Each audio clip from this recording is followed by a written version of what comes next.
Pinaaresto na rin ng korte ang aktres na si Rufa May Quinto hinggil sa pagkakasangkot sa investment issue sa isang beauty clinic na kinasasangkutan din ng dating aktres at misis ni parokya ni Edgar vocalist Chito Miranda na si Neri Naig Miranda.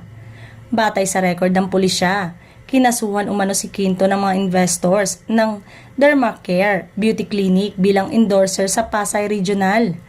Nakita sa e-warrant na nasa 4 ang warrant of arrest ng aktres na posibleng isilbi anumang araw mula ngayon. Una nang sinabi ni Chito na hindi sila nakatanggap ng anumang notification mula sa korte na may kasong isinampa laban sa kanyang misis at aminadong nabigla sa pag-aaresto nito.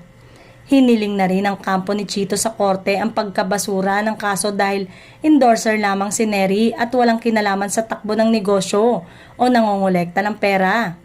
Ilang araw bago ang paglabas ng resolusyon mula sa Securities and Exchange Commission na nagsasaad na hindi na pinapayagan ng Dermacare na kumuha ng mga investor.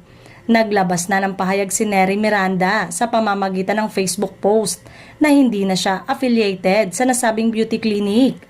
Gayunpaman, sa paliwanag ni Security and Exchange Commission, nakipag-ugnayan umano ang celebrity entrepreneur sa mga investor ng Beyond Skincare na siyang kumpanyang iniimbestigahan. Samantalang, umugong din ang balita na maging ang pambansang kamao na si Manny Pacquiao ay may warrant of arrest dahil sa franchise at brand ambassador noong 2022 ng Dermacare. Subalit, wala namang nakikita pang warrant of arrest laban kay Pacquiao.